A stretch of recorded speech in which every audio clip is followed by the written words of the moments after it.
kú dédé wòye o orúkọ mi ni Sam Adéọ̀sùn. Ṣáájú mo fi àsìkò yìí dúpẹ́ púpọ̀ lọ́wọ́ gbogbo àwọn ọmọ Ọlọ́run káàkiri àgbáyé tí a ràn wá lọ́wọ́ nígbà tí a fẹ́ bẹ̀rẹ̀ project tí a pè ní 1000 Bible Match. Ní ọ̀pọ̀ ìgbà tí wọ́n bá ṣèyàn lórí tó bá ti pọ̀ jù àti dúpẹ́ ó máa nira díẹ̀ lábí pé ìkórìtà tí mo wà gan nìyẹn. Mo fi àsìkò yìí gbàdúrà pé gbogbo ẹ̀yin tí ẹ lọ́wọ́ sí project yẹn bí Ọlọ́run ti ń bẹ tí ẹ̀mí ẹ̀ ń bẹ láàyè agbára ìwà láàyè Ọlọ́run yóò ṣiṣẹ́ fún yín. Ọlọ́run yóò fi ní sínú àánú rẹ̀ yóò sì mú ayé yín tẹ̀síwájú lórúkọ Jésù Kristi.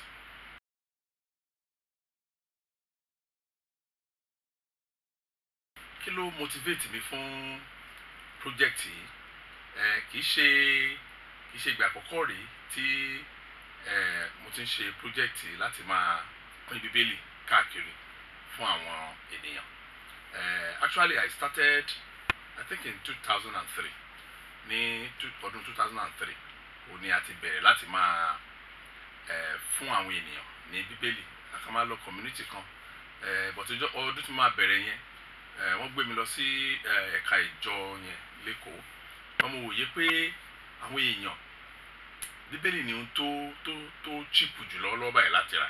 ṣùgbọ́n òun ló ní Kristẹni lára jù láti ní. tó bá ọ̀pọ̀lọpọ̀ bíbélì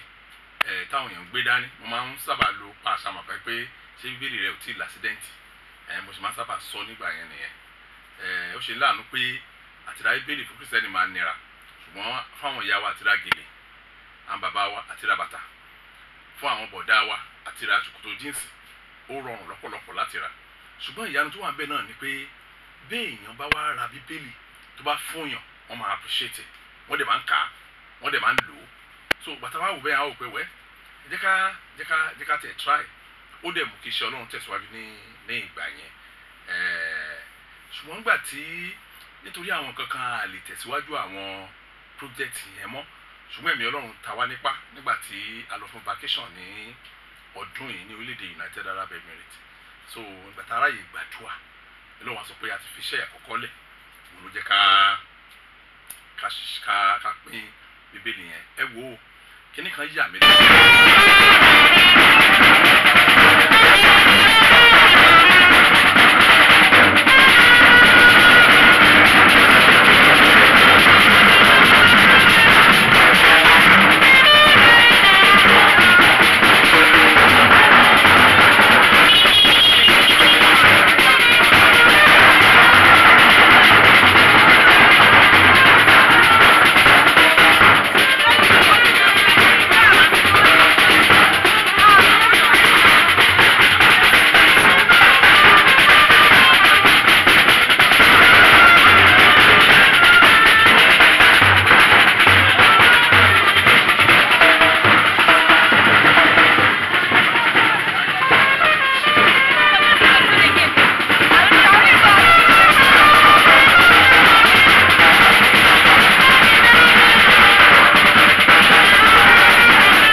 wà ní àwọn tó gbogbo yìí kí àwọn èèyàn kí wọ́n ní ọkàn láti kà á.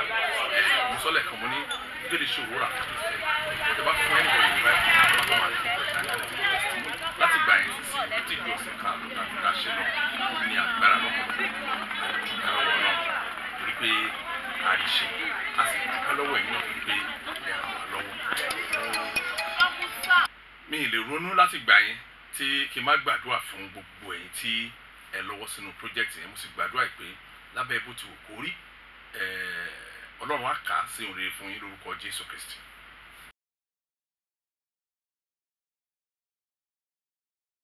ohun méjì ló motivate mi fún heritage fund, ohun méjì ló motivate mi. In fact láti ìgbà tí mo ti jẹ́ ìránṣẹ́ Ọlọ́run bí vow ni ọ̀rọ̀ yẹn, torí pé èmi náà fúnra mi mo jẹ́ a recipient of free education, tí ò bá sí àwọn kan tí wọ́n rò pé ọ̀gbẹ́ni ẹ jẹ́ ká sanwó iléèwé ẹ̀, mi ò rò bóyá mo lè lúyọ, mi ò rò bóyá mo lè kàwé tó wà bẹ́ẹ̀ nìyẹn. Mo tún ní àǹfààní kejì nígbà tí mo wọ class 1 ní 1978 I think, bẹ́ẹ̀ nígbà tó di 1979 àwọn olóṣèlú bọ́ síbẹ̀ ní Ọ̀yọ́ state. Mo rántí pé gọ́vnà wa olóògbé Bọ́lá Ìgè wọ́n declare free education. Ṣẹ́ni tí o bá sí free education yẹn mi ò lè parí secondary school, tí n bá dẹ̀ parí secondary school báwo ni mo ṣe máa wá lọ sí institution. So láti gbà yẹn mo ti ń rò pé tọ́lọ́ bá dẹ̀ fún mi ní ṣéǹjì díẹ̀ o, tèmi náà tí n bá rówó tí n bá jẹun tó bá ṣẹ́kù máa gbé àwọn ènìyàn. Then nígbà tá a wá rò bẹ́ẹ̀ yẹn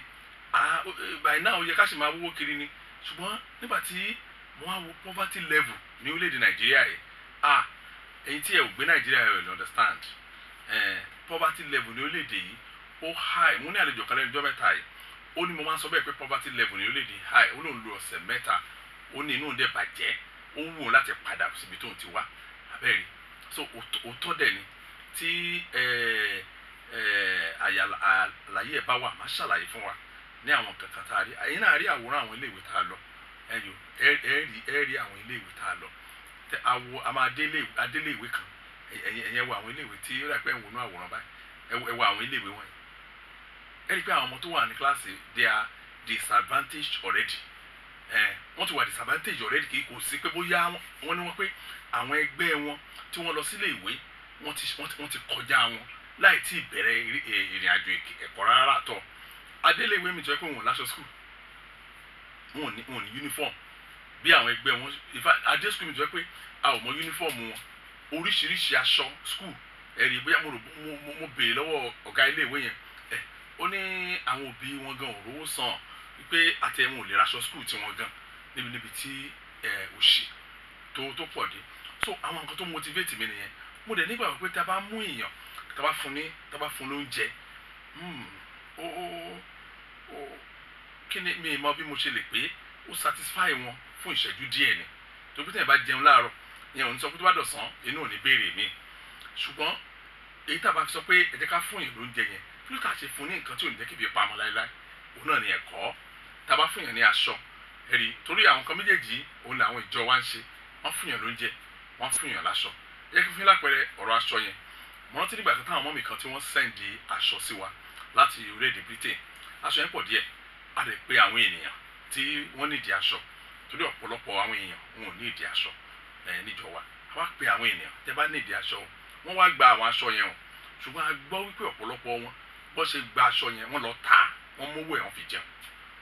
Well, inú bí àwọn èèyàn pé bá a mọ̀ ẹ má bínú, kì í ṣọ̀rọ̀ bínú leléyìí, èyí ò tí ì jẹun, ẹ ká aṣọ fún ó máa ta ó máa fi jẹun. Wọ́n ní kí ni ká ṣe báyìí, wọ́n ní nǹkan tó yẹ program tó yẹ ká máa ṣe ni èyí tó lè yí ayé àwọn èèyàn padà. Wọ́n rántí ìgbà kan màmá kan ta ewédú, wọ́n á béèrè lọ́wọ́ wọn pé màmá ọmọ mẹ́rin lẹ bí? Wọ́n láwọn bí ọmọ mẹ́rin. Bàbá àwọn ń kọ́ wọ́n ló dán mọ́lẹ̀ fáwọn. Wọ́n á farabalẹ̀ wo, mo béèrè lọ́wọ́ pé ìwé tẹ kó sórí èlò ní gbogbo ẹ̀. Sí ìyàlẹ́nu mi ó ní 800 naira. 800 naira. Ẹ wo àwọn owó kan wà tí èmi àti yín tí a ò kà sí, we took it for granted. A kàn máa ń ná lórí nǹkan kan ṣá, àti nímọ̀ lára. Ṣùgbọ́n àwọn kan wà jẹ́ pé owó yẹn tí wọ́n bá rí ó lè yí ayé wọn padà. Wọ́n á wò títí pé so 800 naira lẹ́gbẹ́ dání. Tí ẹ bá fẹ́ wá ta ewédú jù báyìí lọ, ṣé ẹ lè rí ta? Ó lóun lè rí ta. Ó lóun ní ṣọ́ọ̀bù tó ń lè kó sí. Ó lè fi àwọn kan míì mọ́ bí àwọn èlò, bí àwọn ní ata lòún tà tẹ́lẹ̀. Ṣùgbọ́n àwọn ọmọ mẹ́rin wọ́n ti jẹun. Ẹ̀rí bàtà fún obìnrin ní 20,000 naira. Ó kàn bù sẹ́kùn ni. Wẹ́ẹ́ ẹ má jẹ́ àtàrà wa. Ó lójú ẹni tí ó ń gbọ́ ọ̀rọ̀ mi tí ò ní take 20,000 for granted. Ó dẹ̀ bù sẹ́kùn. Mo dẹ̀ máa wo màmá yẹn lẹ́yìn ọ̀sẹ̀ kan. Ẹ̀rí ojú ẹ̀ kan tutù, ojú ẹ̀ wálẹ̀. Ẹ̀rí ojú ẹ̀ wálẹ̀ gan. Tó bá ó ní orúkọ tó kàn tó máa ń pè ní mo pa mọ́ lẹ́nu pé irọ́ àkàn lórí ọ̀fẹ́ ni, pé ẹ kàn gbà yẹn pé àkàn lórí ọ̀fẹ́ ni. Nígbà tọ́rọ̀ fẹ́ pọ̀ jù, ẹ̀rí kí n lè pa ọ̀rọ̀ mọ́ lẹ́nu mo ní owó ọ̀hún gangan sẹ́bẹ̀ nìkan ló fi ránṣẹ́ sí wa láti ìlú òyìnbó ẹ̀yìn tó ní ká fún yín bí mo ṣe sọ fún màmá yẹn nìyẹn ẹ̀rí torí ẹ̀ la ṣe wá wò pé ohun kan tí a lè fún ìran tó ń bọ̀ òun náà ni ẹ̀kọ́ ohun tá a lè fún ìran tó ń bọ̀ ohun tí wọ́n fún ìran ti wá nìyẹn tó fi dàbí pé a ní edge lónìí ju àwọn ẹlẹgbẹ́ wa lọ so ohun tó motivate mi òun náà ni pé èmi fúnra mi nìkan jẹ àǹfààní ẹ̀ yàtọ̀ sí yẹn mo tún wá ń wo ipò òṣì tí ọ̀pọ̀lọpọ̀ wà tí ọ̀gọ̀rọ̀ wà ní orílẹ̀-èdè Nàìjíríà mọ́ ọ pé a kò yẹ kéèyàn dúró mọ́ o ó yẹ kí àyà ti bẹ́ẹ̀lẹ̀ kó bẹ́ sáré wọn bá tó bá lè ṣe kó lè máa ṣe ó máa ń dùn mí gan tí n bá rí ọ̀pọ̀lọpọ̀ ìránṣẹ́ Ọlọ́run ní oríṣi churches wọ́n á ṣe bí wọ́n fún yẹn ní owó kan wọ́n á publish ẹ̀ gbogbo wọn máa jó wọn máa yọ̀ máa òkè kí lẹ ṣe fẹ́ ní ìbáyìí ẹ̀rí nǹkan tí bẹ́ẹ̀ sọ fún wa gan ni pé nǹkan tó wọ̀ tó wọn bá ń ṣe kó sì máa mọ̀ ẹ̀rí mo kàn fún wa ní àpẹẹrẹ tí mo fún wa gan àbá wa sọ ṣùgbọ́n kí ọ̀rọ̀ tá à ń sọ kí kó lè yé wa ni.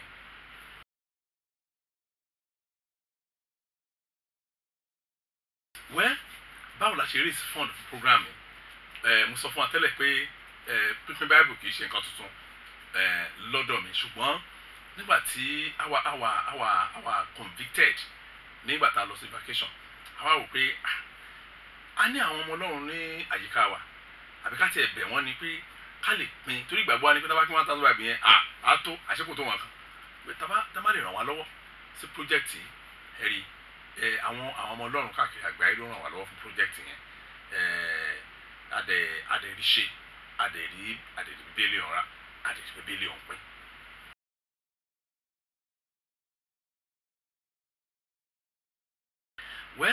àwọn ọmọ tá a touch believe wa tẹ́lẹ̀ ni pé a máa touch 89 students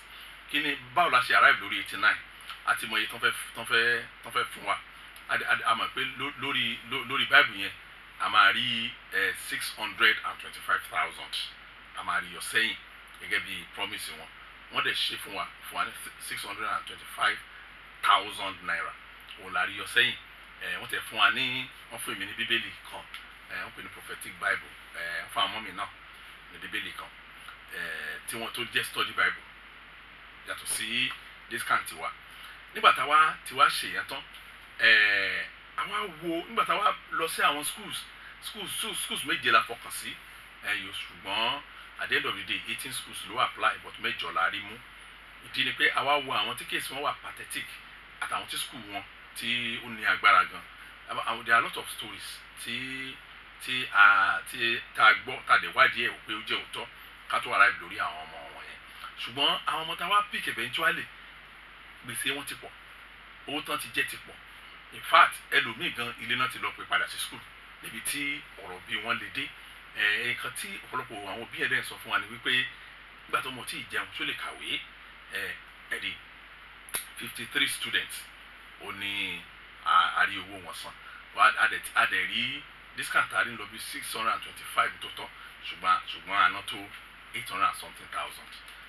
torí aláti fi àwọn náà rí ní face to face ọgbà ẹjọ ṣáà lè gbalẹ̀ kágbàtà káà náà gbà mú wò ká lè ṣe nǹkan kan adẹ̀ rí ṣe inú wa dẹ̀ dùn gan 53 students ìwọ̀n la ṣe nínú 53 students yẹn àmọ́ ọmọ méje ní Masigate Gospel Church lọ́dọ̀ wa tá a mọ àwọn òbí wọn dáadáa tá a dẹ̀ mọ ipò tí wọ́n wà tá a dẹ̀ mọ irú ìrànlọ́wọ́ tí wọ́n need àṣebẹ̀.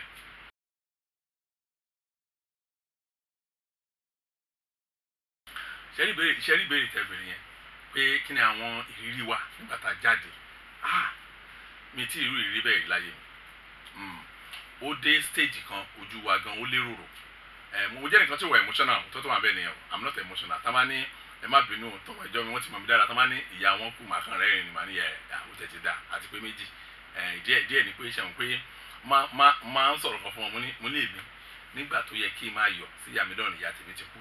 so ojú mi ti dá so tí ìyá tiẹ̀ bá wá kú ẹ̀ máa ìwọ dàgbà tó bá ìyá ẹ̀ kú ó mà bàjẹ́ o mo ti máa ń sọ nìyẹn so tó bá dẹ̀ bí ẹ̀ṣẹ̀ kọ́ lọ́run dáríjì so ìrírí tá a rí yẹn ó make wa emotional gan for example adé school kan tó jẹ́ pé ilẹ̀ẹ́lẹ̀ school yẹn wọn ò ta ẹ̀ àti school àti toilet àti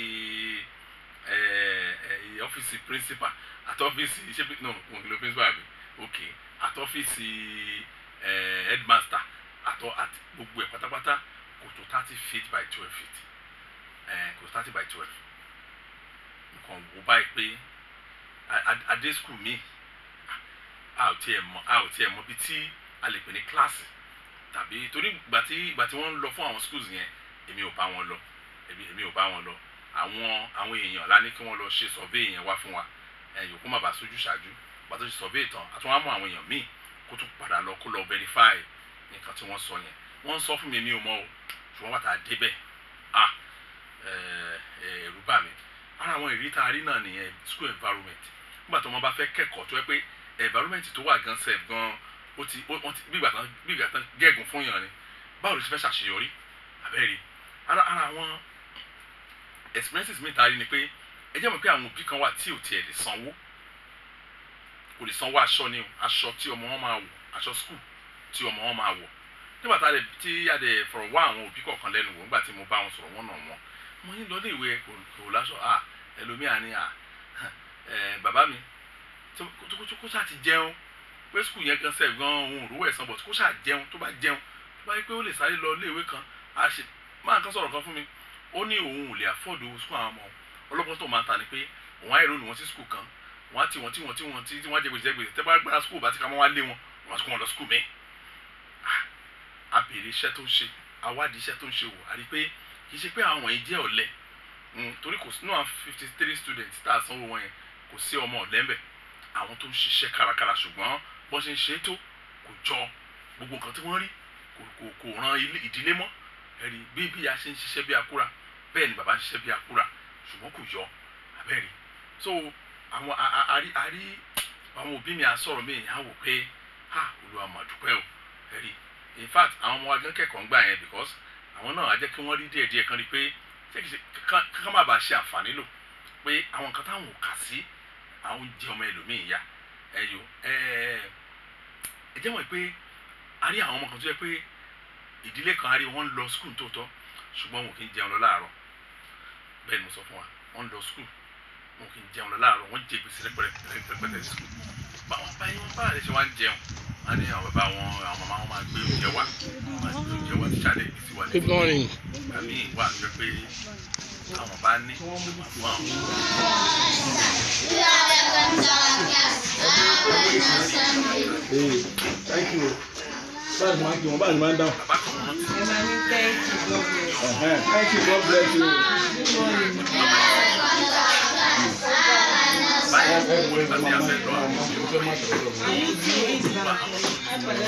Ọwọ́ àwọn pé àwọn kan ò wá sọ fún wọn o ọ̀pọ̀lọpọ̀ ń wò pé ṣó possible ṣá àwọn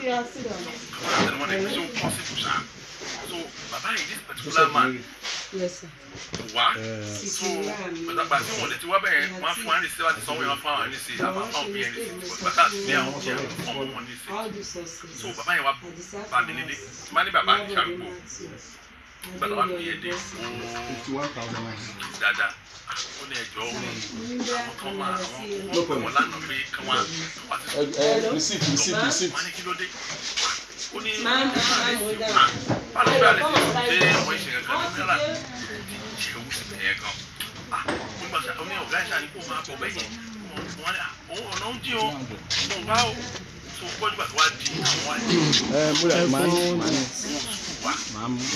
yàtọ̀ àbẹ̀ pé gbèsè tó wà lẹ́wọ̀n ti clear ṣe yẹn ní. àjòkò ẹ má lọ fún mi àjòkò lówó ìrètọ́nù. àwọn ọmọ mẹ́ta yẹn mo ní kó sanwó táàmù wọn tó ń bọ̀ torí pé ìtàn tí ẹ tó ní skul yẹn ṣàlàyé fún wa lórí àwọn ọmọ wọn yẹn ó bá yàn ló jẹ́ pọ̀pọ̀ ẹ̀yọ́ bí ìgbà tó jẹ́ pé gbogbo akitiyan bàbá yẹn lórí Nàìjíríà bí ìgbà tó jẹ́ pé kò jọ wẹ́ẹ̀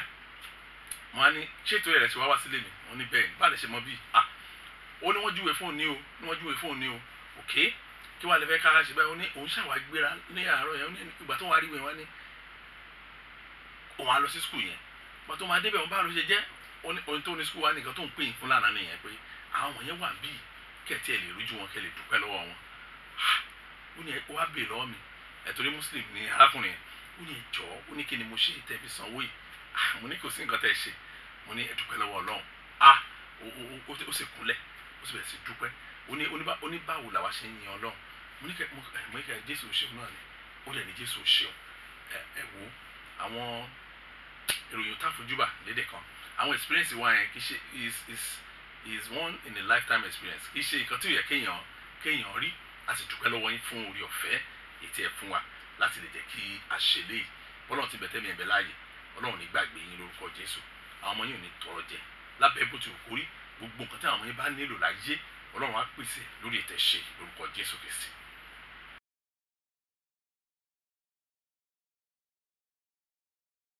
Well, next plan wa àti ìmọ̀ ọjọ́ tá a máa ṣe 1000 Bible match, kì í ṣe nǹkan tá a máa tá a lè máa ṣe léraléra. Ó lè yẹ pé àwọn ọmọ mi kan sọ fún wa pé wọ́n ti ń dárúkọ àwọn ìlú tí wọ́n fẹ́ ká lọ. Wẹ́ kò sí nǹkan tí ó ju agbára Ọlọ́run lọ. Heritage fund la pé ìyẹn ni owó tá a fi san owó àwọn ọmọ school ọmọ tá a fi sanwó wọn. Tí ìbá wù mí láti January ọdún tó ń bọ̀, láti January tó ń bọ̀ àwọn partners. Ó ṣe ṣe kó jẹ́ pé àní máa rìkọ́dù ẹ̀ báyìí, ṣùgbọ́n àwọn partners yẹn la máa send ẹ̀ sí àwọn known partners, wọ́n pé a máa dá wọn, a máa dárúkọ wọn, a máa mọ nọ́mbà wọn, so that a máa reach wọn directly. We look for them. Torí pé a wòye pé àwọn Yorùbá sọ pé tí ẹ̀ bá daṣọ fọ́lẹ̀ wọn máa ń pa aláàrò ni.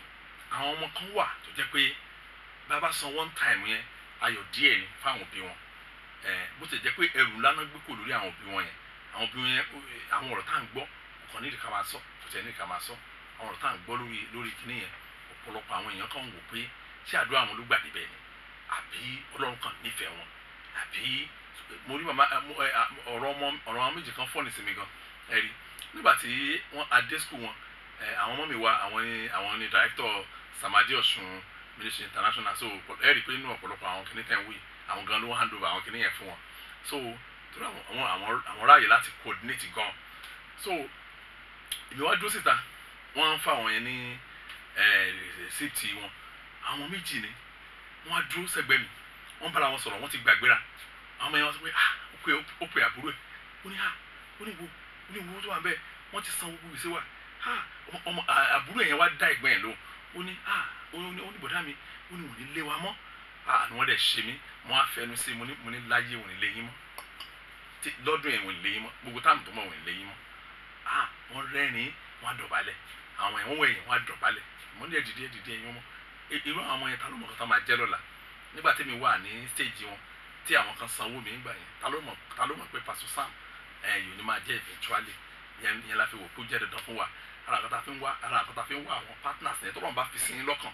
tó lọ́n bá fi sí ní láti January ẹ kàn sí wa, ẹ sọ pé ẹ fẹ́ ṣe partner. A máa sọ fún yín pé oríṣi partner 3 péré ló wà. Ẹni pé bí owó ẹ̀ ṣe máa rí nìyẹn o. Tí ẹ bá mọ̀ pé agbára yín lè gbé lóṣooṣù láì jẹ́ pé a béèrè lọ́wọ́ yín, láì jẹ́ pé ẹ ready láti gba thank you, bẹ́ẹ̀ ni mo sọ fún wa. Ẹ ready láti sọ pé ẹ ṣe àná o, ju pé ká sọ fún yín pé ẹ ṣe Ọlọ́run àbùkún yín o àti rí. Nǹkan tá a lè fún yín náà ní àdúrà, a lè fún yín jù yẹn lọ, ṣùgbọ́n bá àti ẹ̀gbá gan gbàgbọ́ mi ni pé ọ̀run gbà. Torí irú iṣẹ́ ìgan ló pè jù. Ó yàtọ̀ sí kẹ́kà gbẹ́bọ̀ wò fún community wa, ó yàtọ̀ sí kẹ́kà káṣọ fún wọn tàbí ká fún wọn lóúnjẹ, ṣùgbọ́n a lè raise àwọn èèyàn. Torí pé iṣẹ́ yẹn ti wá dàbí pọ̀ gan. Ṣé lẹ́yìn ìgbà tá a ṣe project yẹn tán, àìmọye àwọn opó tó jẹ́ pé evidence opó gan wọ́n tẹ̀ tí wọ́n á mú dání, bọ́tọ̀ ọmọ wọn sí primary school, ibi tó wá wà nìyẹn. Ọmọ mi wà jẹ́ pé mo sọ fún wa pé iye tá a ní sílẹ̀ tá a fẹ́ ná ó kéré sí fún heritage fund tá a ṣe yẹn, iye tí a fọkàn sí pé a fẹ́ fún àwọn 53 students àná jù bẹ́ẹ̀ lọ. Àwọn náà gbalẹ̀ agbátàmọ̀. Ìdí tó fi rí bẹ́ẹ̀ ni pé irú màmá opó kan báyìí tó wá tó kó ọmọ méjì wá, ó lọ́mọ méjì pé ló ń bí, ó dẹ̀ tọ́ wọn láti ẹ̀gbọ́n jẹ́ ọdún 3, àbúrò jẹ́ ọmọ ọdún 1, ó lóun dẹ̀ tọ́ wọn dé stage táwọn yẹn. Ẹ̀gbọ́n yẹn fẹ́ sanwó kókò sanwó exam wáyẹ̀kì tó ń ṣe kọjá yìí kò rí san, so kò bá wọn ṣe.